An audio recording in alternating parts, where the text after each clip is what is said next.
I'll ask anybody's question but yours. You're an idiot. And really a disloyal person. Hello, everyone, and welcome to the Disloyal Idiots podcast here on the Fans First Sports Network, your Syracuse Orange podcast, for all the things relating to Syracuse Orange. And for the past couple of weeks, the ACC. I'm Christian Guzman alongside Andy Pregler and Dominic Chiappone, our good old friend from our sister site at newsmagician.com. Gentlemen, we're going west. All the way to Western Michigan. Well, actually, this time they're coming to us. I am kind of bummed. I have a friend who lives literally from the Kalamazoo area. He grew up a giant Western Michigan fan and a Tim Lester fan. Loved the Syracuse-Tim Lester rivalry that is now dead. As Tim Lester is no longer the head coach of Western Michigan, which is still something that I have to wrap my head around. I would say it would be good to have this second game, by the way, just to see if we can actually cover the, 20.5 underdog spread that Western Michigan will face. So it's good to see we'll have another FBS opponent that's easy on the lineup. Yeah, I think we can just kind of jump into this a bit. As I know that this is a Syracuse podcast, but I think one of the things that we just kind of have to take a look at is that this first week of college football, man, the Orange's schedule somehow we knew going into the season was soft. Like right now, according to Bill Connolly's SP Plus, before week one happened, Syracuse only had 6 teams projected to even come close to 6 wins on the schedule. And I don't know about y'all, but I'm looking at this schedule going, it just got significantly easier because Wake really struggled with Elon, which is not a power FCS team. I know Georgia Tech looked good against Louisville, but that was more Louisville looking bad than Georgia Tech doing anything spectacular. BC lost to Northern Illinois, and I have them on upset watch this week to Holy Cross. Pitt and UNC and Clemson and Florida State all look to be the real deals. Those 4 games are still remarkably terrifying. But yeah, Army was also having a really hard time transitioning away from the triple. I feel like my big takeaway from week one, aside from the cuse of it all, is that at this point in time, it really does feel like if this team doesn't get to 6 wins, it is a tremendous failure on the part of this team. Dom, you want to reference what you posted in our Slack earlier today? Just to show how much easier, quote unquote, this schedule has gotten based on this first week of college football. Well, I can pull it up that that our FPI rating is that what you're referring to. Yes, I am. Mm-hmm. Yeah. So Scott Ruffridge dropped this a tweet that said Syracuse is now up to 26th on ESPN's FPI, and their projected win total is now above 8. Which is crazy because all of our, if I'm not mistaken, nobody in the Troy Nunes team picked Syracuse to go above 9 wins or more. I think we were all between 6 and 8 wins. And Andy, I'm on the same boat as you. I think a big takeaway from this week one is, first off, it's good to have Syracuse football back being a student. Like the Dome was rocking, even though that it's one of those games where it was over by halftime. The student section was still pretty loud, pretty ridiculous. But the other thing is, I think you look at the next couple games with Purdue also losing. You look at some of these games down the road in the ACC. Syracuse, I just did a story on kind of what the state of the Coach Babers talk is for after this year, and it's clear like there's a very good pathway here for seven wins at the very least. I don't know if Christian, you're in the same boat or not. I know you're the pessimist of the group, but yeah, because I was flipping between 6-6 and 5-7 on my records, but after seeing this performance, which, yes, it's against Colgate, who is not projected to finish very high up in the Patriot League. It's going to be one of the lower tier FCS programs this year. And given the other, results, like you said, Western Michigan, even though they won against St. Francis, they're still only 110 in ESPN's FPI. Purdue lost to Fresno. Army lost to ULM. Like, there was a all of a sudden, there are spots for concern early in this schedule before that 3-game stretch of Clemson, UNC, and FSU suddenly get less concerning. which is very, very good for Syracuse because you need those 4 games to tune up for that 3-game stretch.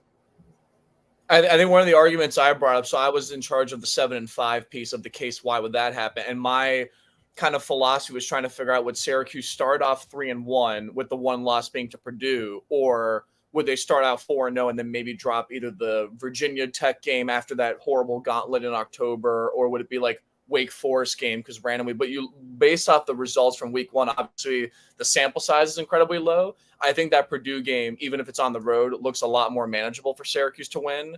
And I think that will set up nicely because even if the Orange were to drop 3 or 4 in a row in October, that still leaves you the BC game. It still leaves you the Georgia Tech game. It leaves you a Wake Forest home game to cap off, either getting to 6, 7, maybe even 8 wins. So even if the Pitt game in Yankee Stadium turns into a dud, because we always struggle with Pitt in recent years, there's some cushion to kind of do what we did last season in the sense of get enough wins early so that injuries and wear and tear, I think, don't become as big of a problem later on in the second half of that schedule. Yeah, again, we're getting pretty ahead of ourselves in terms of health, because I think that's probably the biggest thing, and that's I think a great segue into kind of the Colgate game, because the offensive performance, absolutely great. I loved seeing the offense really perform well against a bad unit. Same thing on the defense. I thought the defense looked good and did some great scheme things. We can jump into that later. But I think like from start to finish, the biggest questions and the biggest concerns that I had were all around health. Both the offensive line and the secondary dealt with some injuries there. The offensive line in particular, the players who didn't dress surprised me, to be completely frank. Like I thought I knew that when we were talking about last week on the podcast, like we were talking about guys who were on the second line of the 2 deep that we thought were not going to play because, well, it would make sense. Like Kalen Ellis, there had been some reports that he was injured, made sense that he wouldn't play. But man, I thought that there were many points in time, especially early on, when that offensive line was getting caved in a not healthy way. And you saw that the way that Syracuse was really able to do well on the ground was by doing a lot of very traditional old school running techniques where you are pulling guards and you're creating misdirection and you're taking the defense's over aggressiveness as a weapon. And that's great and all. Like, I do think from a scheme point, Chris Beck gets a ton of credit for implementing those things. Not Chris Beck. Who's Chris Beck? Yeah, geez, baseball stuff. Let's just. I've been spending too much time on playing MLB The Show. Are you practicing for an immaculate grid run later tonight? No, unfortunately, I'm to the year 2040 in MLB The Show franchise mode, so I'm at full all create a player modes. I feel that I'm in 2030 in my franchise mode right now. There we go.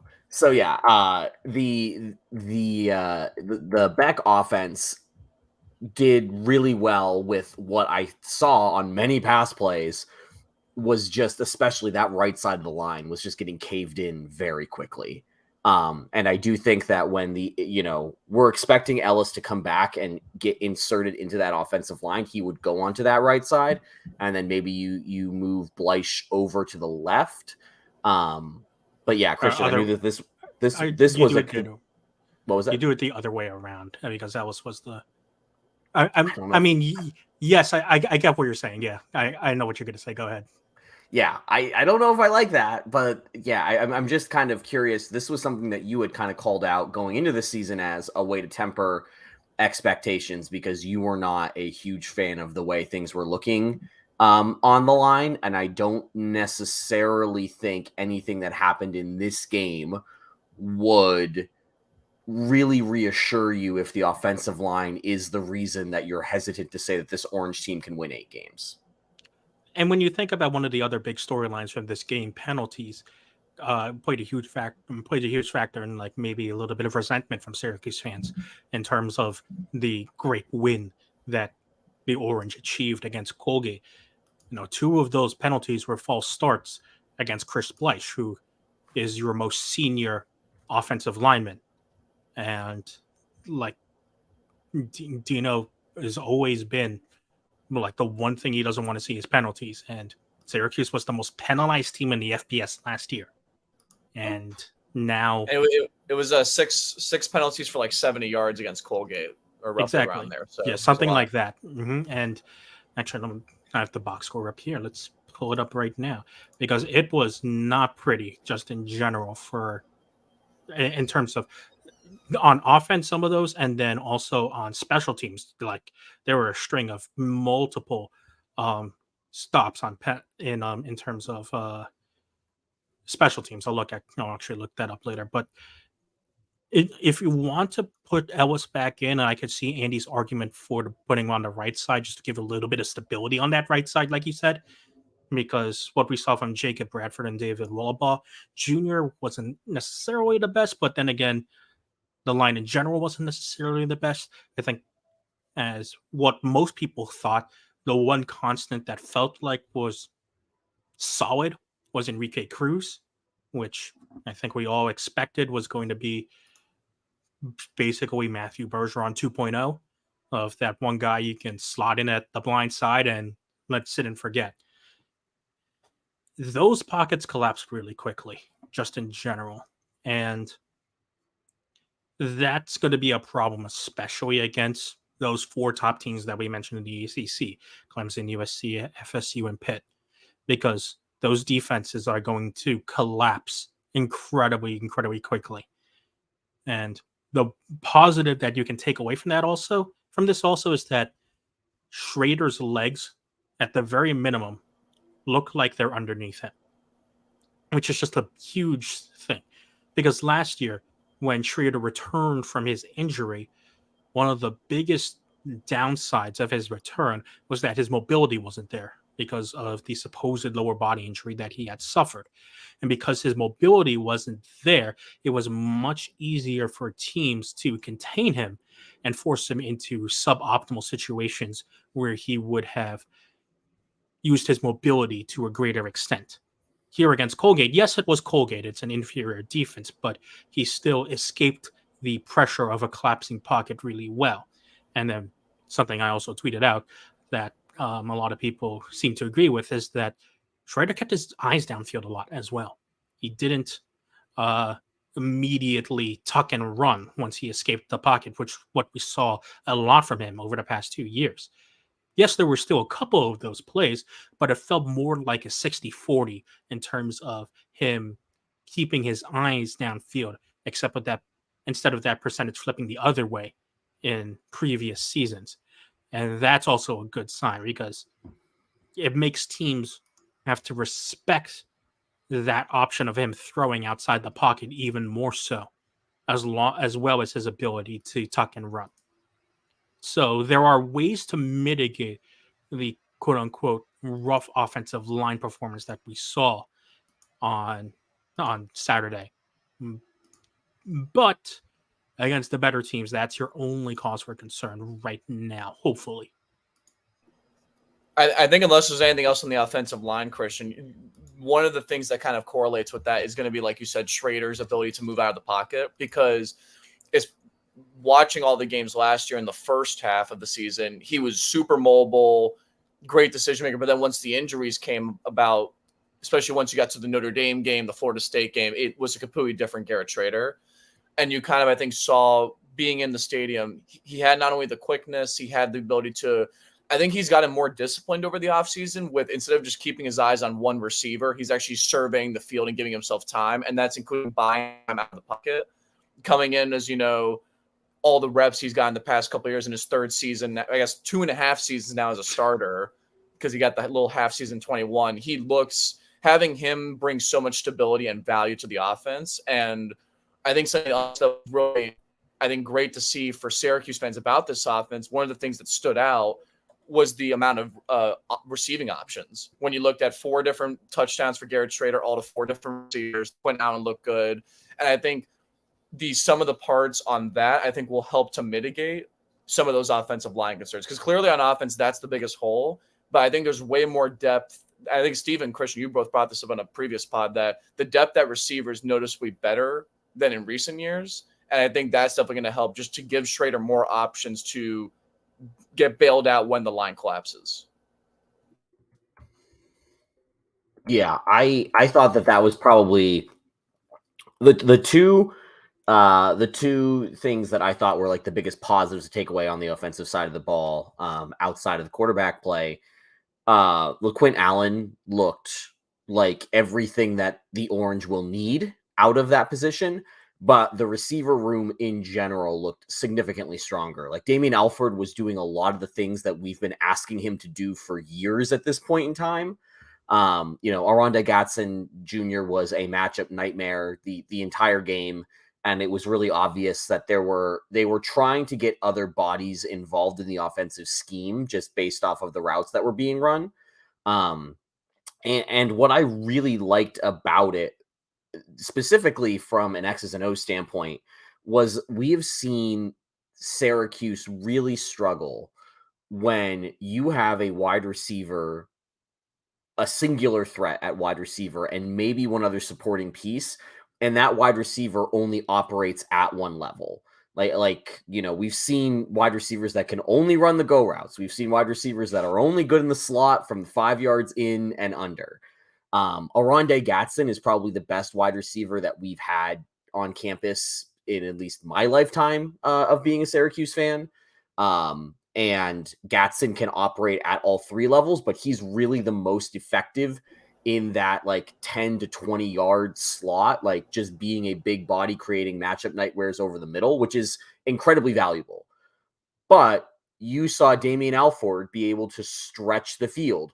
You saw other players get involved in the shorter routes. You also saw Alford get involved in the shorter routes and then turn on the jets and run. And it's just like this idea that if one of the things that you heard when those coaches surveys came out, as the season goes on and coaches were talking about Syracuse, one of the things that they always gave Syracuse, even last year, was that the offensive scheme was very predictable, because it was really obvious that when a certain player was doing a certain thing, they were trying to get to it was like very Kevin Durant-esque. You're trying to just get to your one spot on the floor, on the field, to do that one thing that you're very good at. The difference is that none of the guys on the field were as talented as Kevin Durant, where they can make that shot consistently over and over again. This year, it seems like, at least so far, even in just this one game with a very stripped back offense, Beck did a fantastic job of working the scheme to be far more unpredictable. And I think that is going to pay off when you play those bigger teams that can't just sit back and wait for the same Syracuse, comfort food play every game. It'll really help when we're in those tight shootout games and we need to keep scoring points in some way, shape, or form. It's giving me a lot of optimism from a schematic standpoint. Again, my concerns are mostly around the execution side, because if the offensive line isn't there, it doesn't really matter if you got guys running at all three levels of a route tree. You're not going to be able to get the ball to them. And also on the execution side, Schrader was still a little hit and miss on his deep balls. Some of them were good, some of them weren't great. And those deep balls, those accuracy issues were mainly down the sideline, which has also always been a concern about Schrader. Those deep ball accuracy down the sideline. But as we saw from last year, what Beck stuck to is that the plays that Schrader excels in are those throws over the middle. Of course, they're usually to Gadsden, but you saw a number of people get involved there. A little bit of Isaiah Jones, a little bit of Alford, Donovan Brown, who immediately proved that, he earned his spot on the two deep with a couple of good routes and good catches. The scheme is set up for Schrader to have the most success, and the wide receivers are being put in positions to make Schrader successful. And what is also helping with that is continuity, which is something the broadcast brought up, and something that I think is really important to bring up as well, is that one of the lesser things that we've kind of talked about this year, but should be also a big thing, is that this is Schrader's fifth offensive coordinator in as many years. Now, it's a little bit different because Jason Beck learned under Robert and I, and you would work under the assumption that Beck's play calling style would be very similar, if not almost exactly the same, to Anais. So there's at least a hint of consistency there, and that looked to be true because that was basically a nice game plan last year. It was to set up routes over the middle for Schrader to easily hit, and that's what Beck did to really set Schrader up for success. And I think we'll see more of that. And now that we seemingly have a multitude of receivers that you can turn to, not just Gadsden, who can run those routes over the middle, that also opens up options for Syracuse. One thing that was not done enough that I think kind of will, I think Coach Babers will kind of tap into this eventually, was the Quinn Allen as a receiving option. Because if you've got sets where it's Gadsden, Alford, maybe another receiver, and then him, suddenly you've got, 3 or 4 playmakers who can catch the ball, and once they get it, they can just go. That's, I think, something that's going to be a part of what Andy said, that diversity of the offense. It's something that things Syracuse struggled with last year, because once it was Gadsden, there wasn't really that consistent number 2. If Alford can be that, or if somebody else can kind of keep up the load and you have like a 2A, 2B receiving duo where one of them can just get hot, suddenly you open the door for Gadsden. I think something else I'd be interested to see is where the touch is going to go for receivers, because Gadsden was Schrader's first target on his first 5 throws and then 7 of his first 8. But then after that, the floor was open up. So is that going to be kind of the same pattern we see? Is it going to kind of be more of a balance sheet? Obviously, Gadsden's your number 1 receiver that Schrader will target from start to finish. But the way in which those passes are distributed up will be something very fascinating that the Colgate game kind of hinted at. Yeah, I thought that was a really interesting, like if you look at the stat sheet, like Gadsden was obviously really busy, but Gadsden obviously did not finish with the most passing yards, and he did get a touchdown. It felt like they were just kind of giving him touches early to give him the touches early, kind of do the, look, we know that you're the guy. We want you to feel like you're the guy. My gut read on things is that teams are going to make it harder to get the ball into his hands, but there are very few teams that can really match up in a way to take him out of the game on a one-on-one level. You really have to, in order to remove Gadsden from plays, you have to run some really good zones. And again, that's what we were talking about earlier, where that depth of receiving talent comes into play. Because I think that's what we saw later on as the game went on, as Colgate started dropping into a more easy keyed in on a Gadsden zone, everybody else became far more open. And you saw Schrader making very easy pitches and catches towards the sidelines with other players as Gadsden drew attention to clog the zone in the middle of the field. I don't want to get overexcited by beating, they beat Colgate, they set all these offensive records, but they still won 65-0 in a week where a lot of teams couldn't do that against pretty bad competition. So it does feel like there is a lot of positives that can be taken out of this game on the offensive side of the ball. Well, based off the results, Christian, this ties into what you wrote during the preview. It felt like Syracuse had to get like 50 points or at least like 45, and if it wasn't, that'd be kind of scary. So getting to 65, and not only that, I think Carlos Del Rio Wilson looked good off the bench. I think we talked about the receivers already and like just the promise of what this offense could be at its full potential. I think that we could say that you factor that in with how the rest of the ACC did, and it's definitely toward the top. It's definitely above the pack, and I think that's a good sign heading into week 2. Agreed. One of the things that I did want to kind of touch on, I thought that the Rocky Long defense was fundamentally different than the Tony White defense in some really interesting ways. The defensive side of the ball was far more aggressive than we've ever seen under Tony White. There were so many looks where they were packing the box, and they didn't always blitz, 6 or 7. But the blitzes were coming from very weird angles. They were setting up a lot of, edge rushes, not necessarily done by a traditional edge rusher. And the other thing that I thought was really interesting, and maybe you do this against Colgate, I don't know if you do this for other teams, but when Colgate was putting guys in motion, Syracuse would have somebody coming from the second or the third level that was clearly designated as the man marker for that guy, and just put the ears back and ran straight at the motion guy. And there were a couple of times where Colgate gave the ball to the motion man, and Syracuse was in the backfield, but it wasn't one of the designated rushers.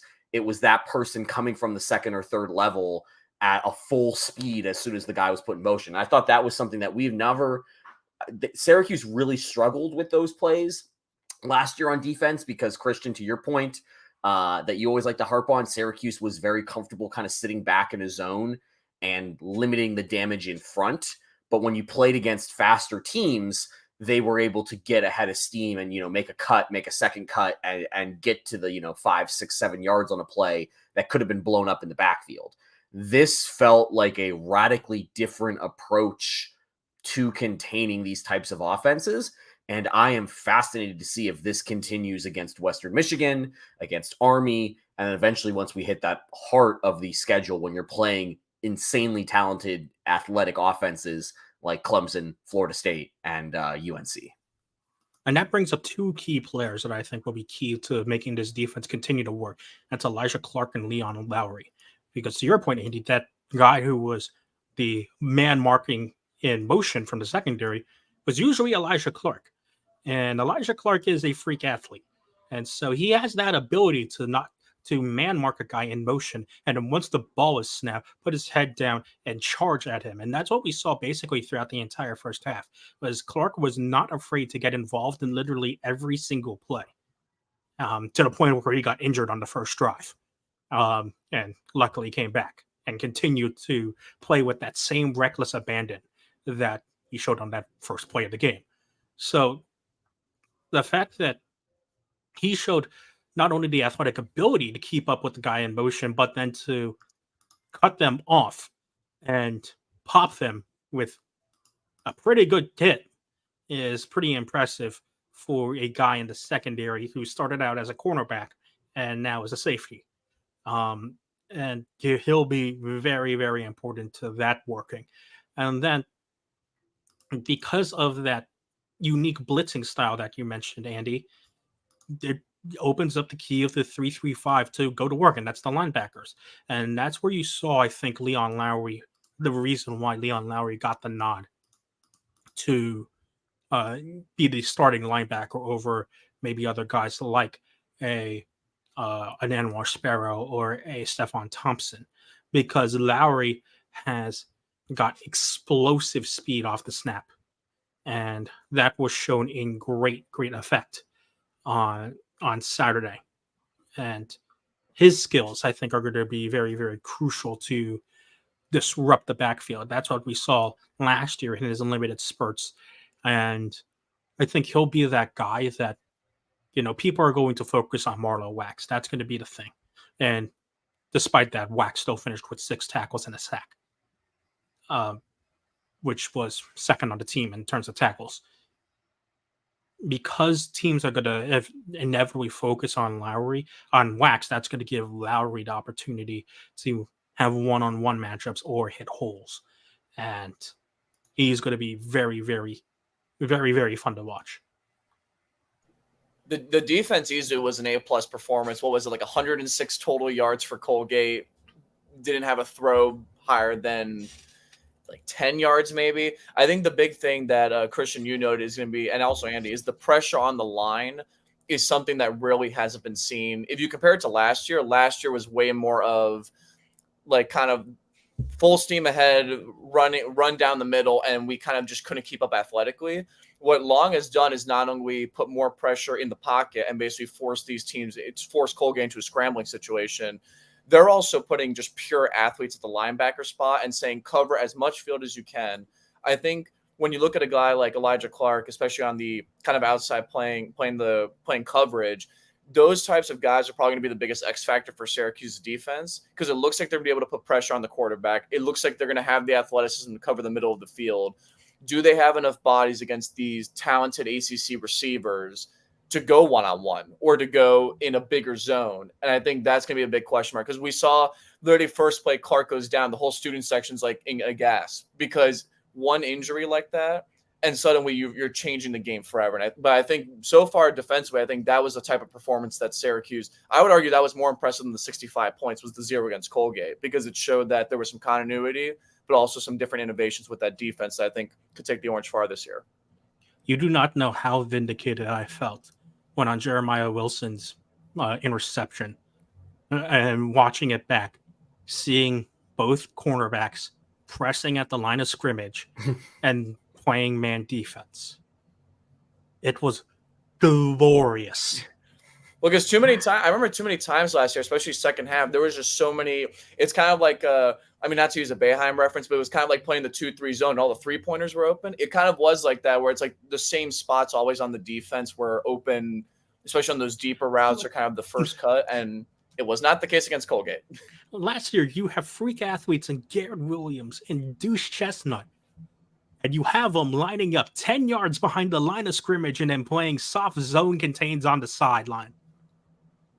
What are you doing? This is what you should have been doing with them in the first place. I love that, we bring in the 74-year-old defensive coordinator, and all of a sudden we're getting these radical new concepts that are making us all excited. We had to get rid of one 70-year-old to bring in a new 70-year-old. This is where we have to be careful, because in a weird turn of events, in a couple of years, Autry's going to hire Boeheim as an assistant coach. The defense, literally as a defensive specialist. Yeah. Boeheim has a graduate actually, degree. He's going to hire him as a graduate assistant. Yeah, Boeheim could use another degree from Syracuse. You know what you could also use another of? Another Home Field Apparel t-shirt. It's halftime, so we're going to shout out our sponsors, Home Field Apparel, makers of the finest vintage collegiate apparel this side of your favorite college football team. Head over to homefieldapparel.com to check out all of their t-shirts, hoodies, joggers, dad hats, whatever you could possibly want. They will have it in your favorite team with some vintage apparel. If you use promo code NEWS23, NUNES23, you get 15% off your first order at Home Field Apparel. We are super excited to see what Home Field keeps rolling out. They just celebrated their 5th birthday and have an entire 5th birthday collection over on the site. Definitely check it out. And again, thanks to Connor and the team for continuing to sponsor this show.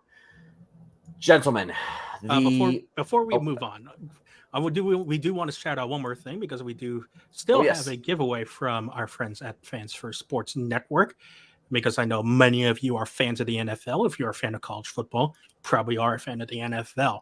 And probably some of you want to go watch your favorite team play in week 1 of the NFL, which is starting just next week. And if you want to do that, you're in luck, because Fans First Sports Network is giving away 4 free tickets to any week 1 NFL game of your choice, up to $5,000. If you want to enter, the rules are simple. All you have to do is go to contest.fansfirstsports.com. Again, that's contest.fansfirstsports.com. Fill out the appropriate information on that website. That's it. You're entered to register to win those 4 free tickets to any one of those week 1 NFL games, up to $5,000. The contest ends tomorrow on September 4th. If you're watching this live on the stream right now, and ends tomorrow on September 4th. That is Monday. And if you're reading this if you're listening to this on your podcast platform of choice, the day it comes out, literally today is your last day to enter this contest. Again, it's contest.fansfirstsports.com. Fill out the appropriate information, and you have a chance to win 4 free tickets to the week 1 NFL game of your choice, up to $5,000. Really cool opportunity there. Really excited to get some loyal listeners, some really great experiences, thanks to our newest friends.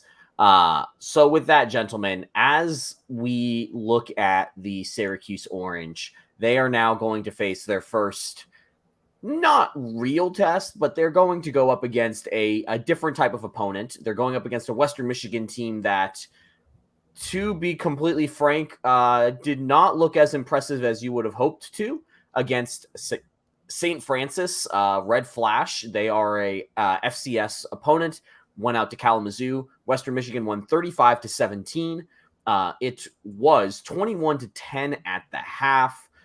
Not a dominating performance from our friends in the MAC. They are going to be coming to the Dome.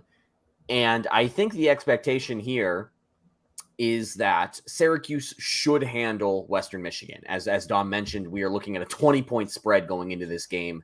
I think that feels pretty accurate. However, I am somewhat intrigued to see how the Orange do respond after a week like the one they just had, because for the most part, we knew the offensive line injuries coming into the game. Obviously, Clark got dinged up with a concussion, and you hope that there are no lingering impacts there. But by my count, there weren't any other like obvious severe injuries that came out of this game. That doesn't mean that there won't be more injuries that we get updated on throughout the week. But it seems as if the Orange escaped Colgate unscathed and now have an opportunity to, once again, define how excited our expectations should be for this team. And just a note, I don't think Clark actually had a concussion. I think they just went into the medical check to check what looked like his right arm. That's what at least the broadcast reported. Is that they were like removing the bands on his right arm and over his shoulder area and looking there. But obviously, he was good enough to return. And I don't think he would have returned that quickly to the game. He was only out for like a drive if he had any sort of concussion symptoms. So I don't think he had sustained any head injury like that. But to get back to the crux of the issue, like I think the only main concern that you have for this Western Michigan game is something that kind of cropped up towards the end of the season last year, and that was run defense. You didn't really didn't get tested run defense wise against Colgate, and Jalen Buckley for Western Michigan had 194 yards on 30 rushes. That's an average of 6.5 yards per play, and so. How well can you contain a guy who put that up, yes, against albeit an FCS opponent, but still put up nearly 200 yards of rushing offense by himself? And we saw Syracuse struggle mightily with containing the rush last year. See Notre Dame. Mm-hmm. It was an area that, while the defense held as strong as it could last year, despite all the injuries, eventually led to them tiring out down the stretch. And so Syracuse can bottle up Buckley, then you start to feel very, very, very good about how Syracuse is going to perform against the brunt of the ACC. Yeah, no, I think probably run defense might be the biggest asset. If we're going to keep things on the defense, I'd say Colgate, as much as we shut them out, they also, from a passing side of things, didn't really do much there. So I think maybe getting some people pointed this out in the comments, and I mentioned it in the takeaways piece. Seeing against Western Michigan, do they air the ball out more? And if so, could we get some more reps with some of the cornerbacks and the safeties? I think overall, the offense, we clearly understand. We loved it so far. We know the concerns with the offensive line. I think defense is going to be where we kind of want to see what else this team has to offer, especially because, again, when you bring in the long 3-3-5 defense, that it's so new. That's what people are gravitating toward. I think that's similar in my boat of let's see what else this defense can do against a different opponent. Yeah, I think that those are all really – I think those are good call-outs. I think the other one that am somewhat interested in here is the fact that as we take a look at this Orange team, and as we get a better feel for the offense, it does seem as if LaQuint Allen is going to get most of the carries. Jawar Jordan came in for Jordan. Jeez, not Jordan. Where are you? Sorry. 2019? Nope. I was thinking Juwan Price. There we go. Came in for a few snaps. Yeah, my brain is 2019. Listen, there's a lot of names that I had to take up a lot of brain space that I can't remember my wife's phone number, but I can remember that. I can remember George Jordan. That's a problem you need to actually work on. We can't help you there. You need to work on that. Yeah, obviously. But when we're talking about the rest of the running back room, like I had some high hopes for everybody else, but especially Price, because change of pace backs are important. did not look like had a whole lot of awareness or ability to hit the hole hard in the way that Allen was. And I feel like Allen is going to be the primary back in the way that Tucker was the primary back last year, which is obviously good because he's a very good player. But that does obviously concern me a bit as we go up against tougher opposition. Obviously, maybe it was just a bad day. There was something going on there, but I want to see a little bit more out of the running game, not necessarily in terms of scheme, but just other bodies to see if if the running back room is just LaQuint Allen or bust. Ike Daniels looked pretty good, yes, albeit against Colgate's second stringers, but he looked pretty nice. And Allen and Daniels subscribe to the school of talented New Jersey running backs. Let's go Jersey. So, okay, I have to rep at some point, okay? And like Syracuse clearly did something to, say Garden State, that's what we want. That might be a result of their new tight ends coach, but same thing. And yeah, it's and so Daniels actually looked pretty decent, yes, against Colgate second stringers, but Price had a couple of series against the first stringers because what we thought about in the preseason was that you can't just survive on having one running back in this day and age of modern football, and we've seen that in the NFL, and that's trickled down to college football as well. So having Sean Tucker out there for every series is something that Syracuse is no longer has the luxury of, because while LaQuint Allen is pretty good, he doesn't have the same type of body or stamina that Sean Tucker clearly does.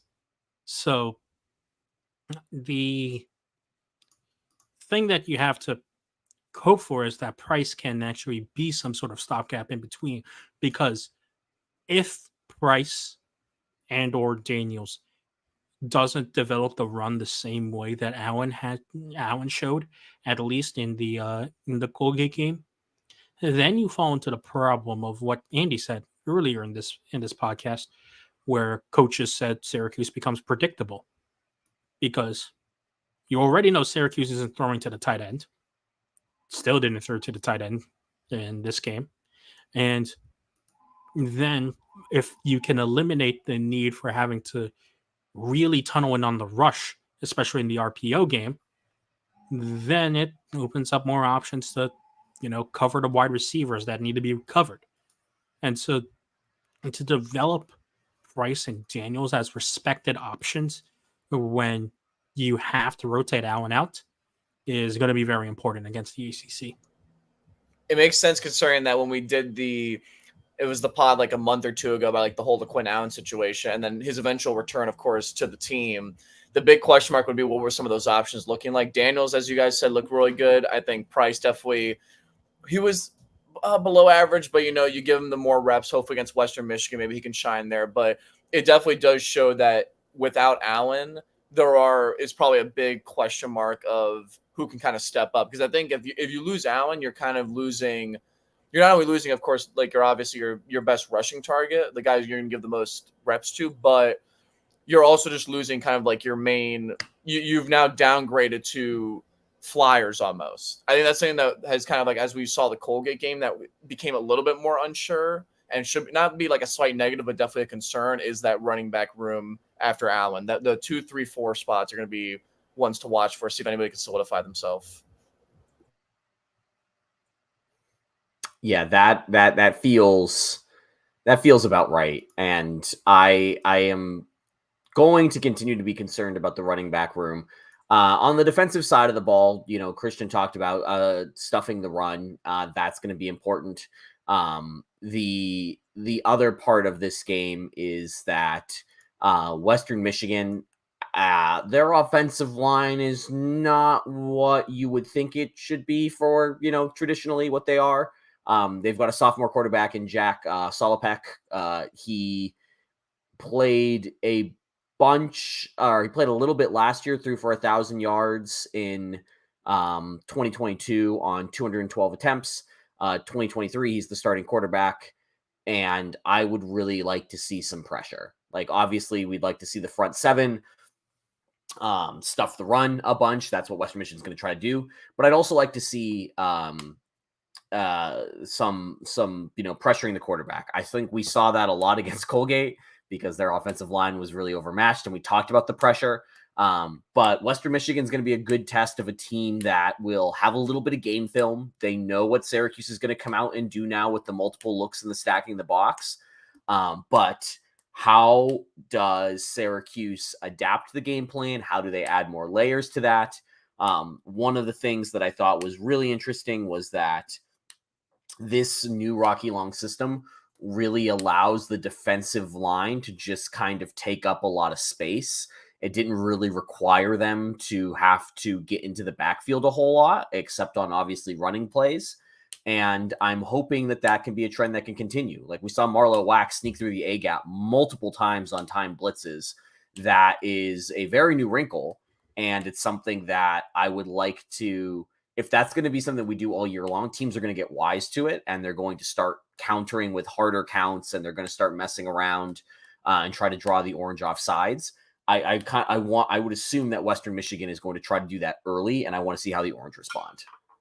And partially a reason for that also is because Wax is more of a natural, rush the quarterback type of player, and not like Michael was, very, very set up to be a middle linebacker because he was basically a QB spy on every single play. And maybe they want to develop Wax into that because he's in the middle linebacker. Maybe not because of all, like you said, Andy, the time Dave gap rushes that we saw. But in the same way, that can only also be good because, again, it opens things up for Leon Lowry and Derek McDonald and then hopefully Stephon Thompson. We even saw Austin Roon get on the action a little bit as well.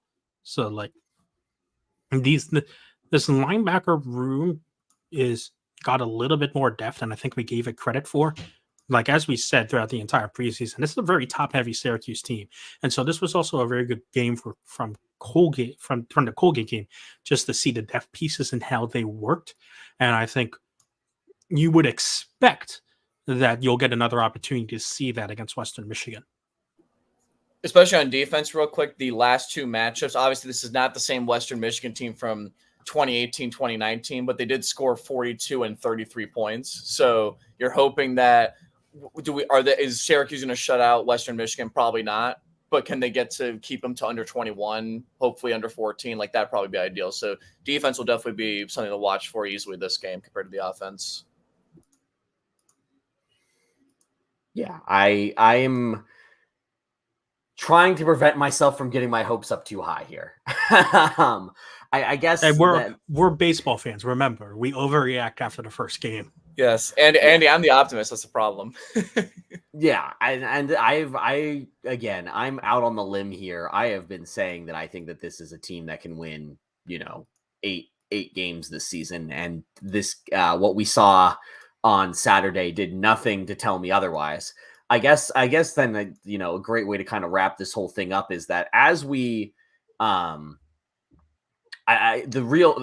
have made it abundantly clear. My opinions on what this team can do have changed. I think that this season there's an opportunity for things to go really well if they stay healthy.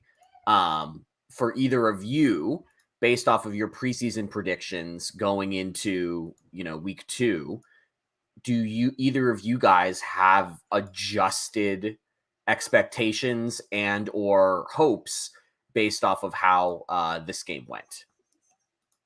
I want to say yes, but I'm going to be cautiously cautious. I know that was a lot of singing words in a row. For those who don't know, I predicted 6-6. I was very, very close to throwing the comments of our article on newsposition.com into a daze by putting 5-7. I was this close.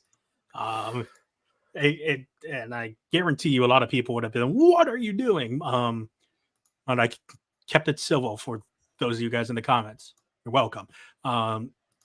The losses that I had put down, like I think for everyone here, it's pretty simple that we have the same 4 losses in Clemson, Florida State, UNC, and Pitt. I think we have all 4 of those games as losses.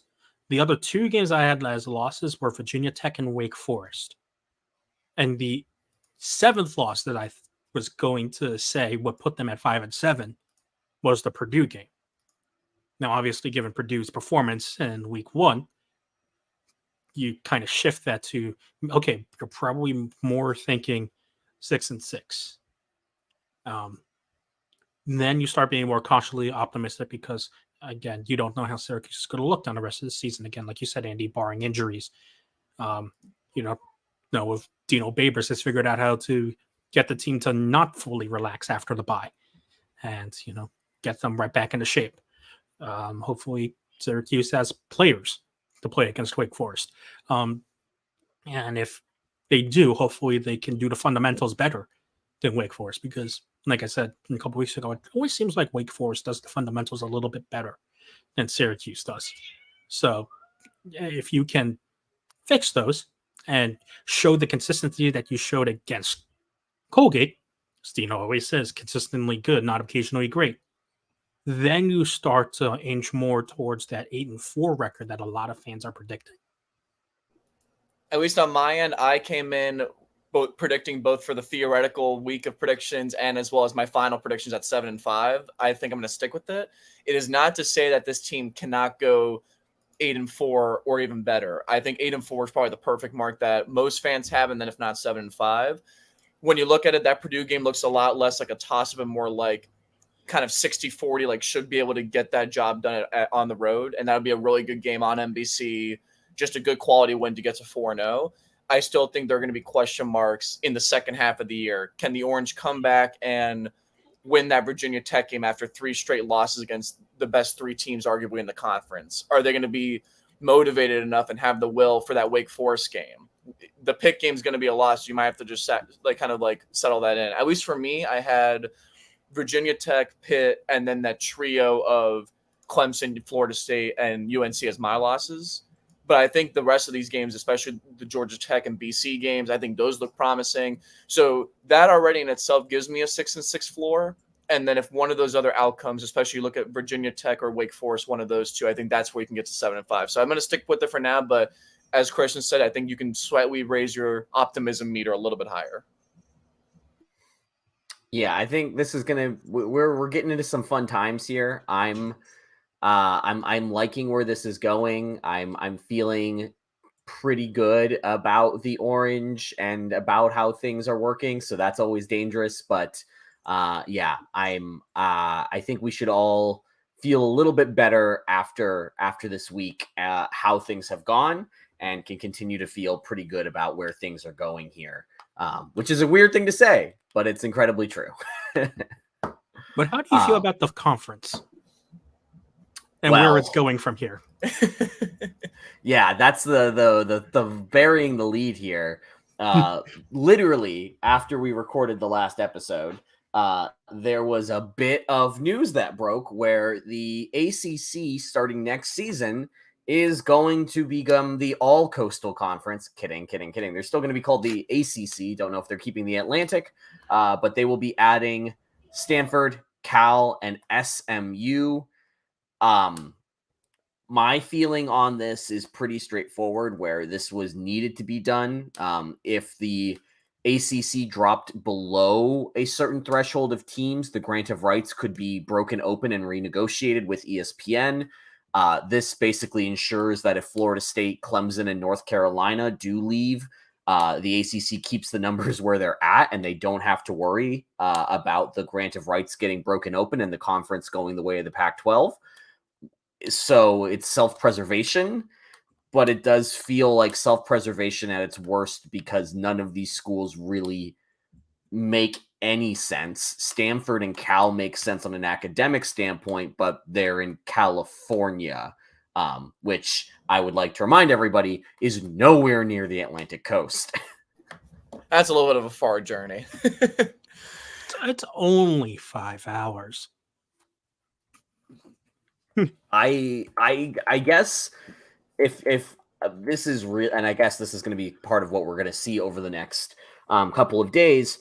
It sounds like most of the opposition to this is from the non-football sports, which makes a ton of sense, but not necessarily for the travel purposes. It's a lot of recruiting. Stanford and Cal are both tremendous athletic departments at things not involving football or basketball. Although in the case of especially that tree out there. Yeah, I can't imagine that, women's soccer is exactly or men's soccer is exactly thrilled that you're adding two programs that have historically performed very well in soccer to the conference. It does feel like once you start going down the list of all of the sports, many of which Syracuse does not participate in, but this is basically adding in the hardest level of competition and now asking these programs like, oh, by the way, you have to go travel out there once, at least once a year, and go to California and have this terrible, not a terrible road trip, but have a very long road trip against a very good opponent that is now you're going to see year after year. It sounds like one of the things they're doing to attempt to mitigate that, at least for some of the Olympic sports, is to have SMU and Dallas be kind of like a middle ground for these schools and maybe have like some multi-day tournaments there just to get a bunch of games in against, some of the other schools. And they'll at least do that for cross country. At least I know that. But like, that's probably one of the reasons why they also added SMU is to have that Texas middle ground that you could theoretically use as well as Dallas. I mean, so no reason why the ACC should have considered Dallas as a footprint in the first place. But, given recent college football moves, now you had to consider it. And so it had to be done in a football sense. Let's put it that way. In order to keep up with the moves that were made by the rest of the now Big Three conferences and in the SEC, Big 10 and Big 12. In order to keep up with those conferences, the ACC had to do something in order to stay relevant. And so this was the move. Now, however, like you said, Andy, there were aspects of it that still don't make sense, especially when it comes to every other sport. I would chime in real quick that's probably the biggest question mark that Kevin, Mike, and I had when we did kind of our instant reaction is going to be, is this, so no reporting, I guess, has indicated that it's only a football only partnership. So it sounds like they're going full through with like the other sports are going to participate. Are we doing like a travel down there like once a year where it's like one of men's basketball and men's football goes down to Stanford or Cal and vice versa. So travel is going to be a big concern. But I think when you look at the bigger picture, I think a lot of people, at least a good majority, are saying that the ACC kind of in a sense needed to get this done because even if it wasn't the hottest names necessarily, you still get schools that can fill in the gaps and keep the ACC alive. And that sounds like that was the goal for this deal, was to just doing something was better than doing nothing, even if the something wasn't as monumental as some of the other realignment moves. I think the big elephant in the room is going to be not who voted yes for bringing in SMU, Cal, and Stanford, but who didn't, because you've got Clemson, Florida State, and UNC, who are your top three, trying to get out of here teams probably right now if you're doing a power ranking. And who knows, based off especially Florida State based off the rumors of them trying to basically go through the legal nightmare, it seems like, of wanting to ask out maybe 5 years from now. The question of whether this move actually is sustainable to keeping the ACC alive or just shuffling the chairs around the Titanic, I think is going to be something we will look back on kind of half a decade from now once we get closer to the grant of rights deal expiring in 2036. Yeah, it does feel as if we are in, like, this was obviously the move, but it also feels as if it is kind of interesting. That's what I'll say, is that I think that there's still going to be a lot of moves that might happen, not necessarily in the like adding more schools, but in the way of we need to figure out how to make this sustainable, because right now it very much is not sustainable, but you need to keep it in order to make sure that you don't end up in a situation where when Clemson and Clemson and Florida State leave for whatever reason, even though they might not, they might stay, but they obviously would like to leave the conference. You need to protect yourself, and this move is protecting them. It's just a matter of how much is that protection going to cost? And the answer is, I don't think anybody really knows right now. Yep. We could talk realignment for 4 hours if we wanted to, because there's so many angles to this. That's the bottom line. It gets crazier by the day with the news. Yeah. I'm. It all feels rather. As Andy just showed, it's also exhausting to talk about this for just 10 minutes. It's just because we're beyond. I think it's weird because 10 years ago was when Pitt and Syracuse moved to the ACC, and Pitt and Syracuse moving to the ACC did make sense in the idea that from an academic footprint, from a cultural footprint, from a sports footprint, them moving to the ACC fit. Maryland and Rutgers getting added to the Big Ten, even though it was weird, like still kind of fit. Like you're going for giant state schools that want to be football first, and everything else can kind of figure itself out later. All of those moves and all those realignment things at least worked in the sense that the school is joining a larger conference that still fits the core values. But the SEC adding Texas and Oklahoma is probably the last logical move. And even then, like, it's a stretch to say that adding those two schools make any sense. And from there, obviously, we've seen the Big Ten go completely coastal. The SEC is probably not done adding eventually, but this is all just at the point now where we are beyond making sense. It's all about self-preservation, and that stuff sucks. Like it just straight up sucks. Yep. Wow, what a great way to end this show. Everything sucks. Everything sucks. I, for one, welcome our new Overlords TV contracts. That's basically what this is. Yeah, unless the whole thing implodes before the grant of rights is over. You never know. Anyways, that's it for this week's show. Dom, thanks for joining us. We really appreciate you jumping on to talk football this week, talking week one. Obviously, follow Dom over at noonsmagician.com. You'll see his coverage all season long. And we're really grateful that he can jump on and talk football with us while Steve is hiding out somewhere in a tent, is my assumption. But Christian and I will continue to be here talking football all season long. We appreciate you for listening in on your podcast purveyor of choice. Make sure that you like and subscribe, follow, make sure that you do that so that way you can trick the AI into expanding the Ottoman Empire. Again, if you're watching us on Twitch, if you're watching us on noonsmagician.com the next day, we appreciate the support. Follow along for the video fun, because you get to see all of our fun facial reactions as things go. Fubar this week was positive, but I'm sure that there will be other things that get us frustrated that aren't realignment talk. And as always, thank you to the Fans First Sports Network and to Home Field Apparel, making this show happen. We've got some tremendous things coming up with both partners for the rest of the season. Guys, the Syracuse Orange football team is 1-0. Things are looking good. Go Orange. Go Orange. Go Orange.